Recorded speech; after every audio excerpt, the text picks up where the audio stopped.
Les titres de la semaine. Le 17 septembre, à table. Journée du patrimoine, demandez le programme. Office de tourisme, Hélène Gaborit, peintures et photographies. Toute la matinée, on a monté des chaises et des tabourets, des tables ensemble. Et puis du coup, il reste là parce qu'il ne peut plus partir, quoi. Il y a 50 mètres à faire de tables et de chaises, c'est ça, et ça. Même on fait même 100, il n'y a pas de souci. 200 pour Nanterre, on fait tout. Qu'est-ce que c'est que ce drôle de chantier de menuiserie en pleine rue? Une idée originale de 3 architectes performeurs, Sébastien Renaud, Laurent Boigeau et Mélanie Eresbach. Invités par la direction du développement culturel, ils préparent au vu et au su de tous les habitants un grand pique-nique de début de saison. Donc derrière moi, il y a Laurent qui est en train de travailler dur. Avec ses amis, il s'installe pendant 10 jours dans le centre de Nanterre, à 3 endroits différents. Je vous laisse trouver où, mais c'est pas loin du parc des anciennes mairies. Et ils vont construire des tables et des chaises avec les habitants. N'importe qui peut venir les voir. Les habitants participent énormément à cette action parce que nous sommes dans la rue 24 heures sur 24. On travaille et on dort, on mange dehors. Donc naturellement, les habitants nous considèrent un petit peu comme des voisins éphémères, quelque part. C'est assez rigolo parce que finalement, l'après-midi, c'est un petit peu étonnant et personne ne pense qu'on va vraiment dormir dehors. Et le lendemain matin, quand ils comprennent qu'on est en train de dormir et qu'ils nous voient à 8h30 du matin en train de finir notre sommeil, ouais, là, ça devient complètement étonnant. Donc tu peux venir à partir de demain quand tu peux. Je passe, on bavarde 2 minutes, je les encourage, je trouve que c'est beau. Hier déjà, j'ai fait les 3. Hier, j'ai vu la petite jeune fille qui est là-bas, place Gabriel Péry, qui travaille comme un ange.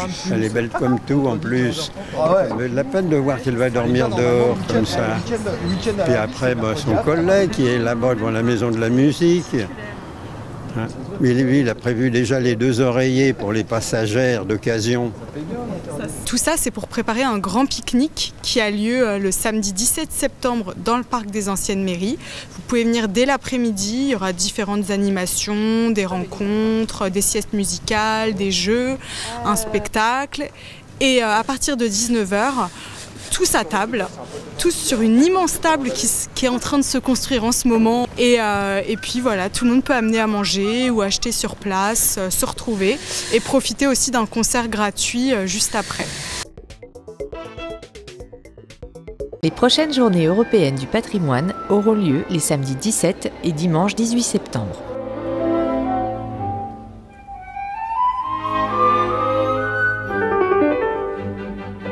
La cathédrale Sainte-Geneviève figure dans la liste des établissements participant à l'opération.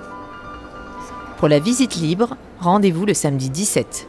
Visite guidée le samedi à 11h, 14h30 et 16h, ainsi que le dimanche à 14h30 et à 16h. Accès à l'exposition de la crypte le samedi et le dimanche. À la préfecture des Hauts-de-Seine, des visites guidées auront lieu toute la journée du dimanche. Vous pourrez voir entre autres le bureau du préfet et du secrétariat général, le centre opérationnel départemental, cellule de crise, le salon d'honneur, les salons de réception, les grands halls, les anciens espaces du conseil général. Les archives départementales des Hauts-de-Seine vous ouvriront leurs portes le samedi et le dimanche de 14h à 18h pour découvrir de précieux documents et vous proposeront également une exposition consacrée à la naissance du quartier de la Défense. L'Université Paris-Ouest Nanterre La Défense vous propose différents parcours thématiques sur le campus et les quartiers limitrophes, mais également une répétition ouverte de l'orchestre de l'université et des expositions. La journée du samedi, la Société d'Histoire de Nanterre vous emmène, le temps d'une promenade commentée en petit train, dans les rues du centre ancien.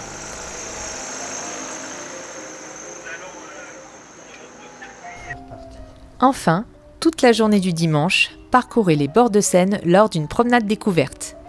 Départ de Rueil-Malmaison à 10h, arrivée à 18h à Gennevilliers.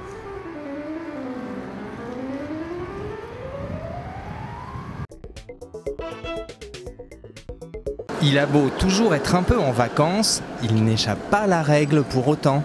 L'Office du tourisme fait sa rentrée.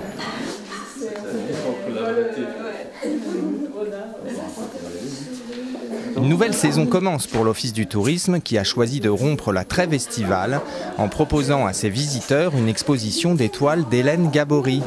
Régulièrement, les locaux situés rue du Marché dans le centre-ville proposent à des artistes locaux de se faire connaître. On est un lieu d'accueil et d'information pour tous les visiteurs. Nous accueillons toute l'année, sauf juillet-août, des expositions d'artistes nantériens. Ce sont vraiment des expositions d'amateurs. Vraiment sur toutes les disciplines, peinture, gravure, sculpture. Alors il suffit de faire une demande par écrit, par mail ou sur simple papier et de nous la transmettre. Nous après on enregistre la demande et on met la personne sur liste d'attente et dès l'instant où on a de la place, on le contacte.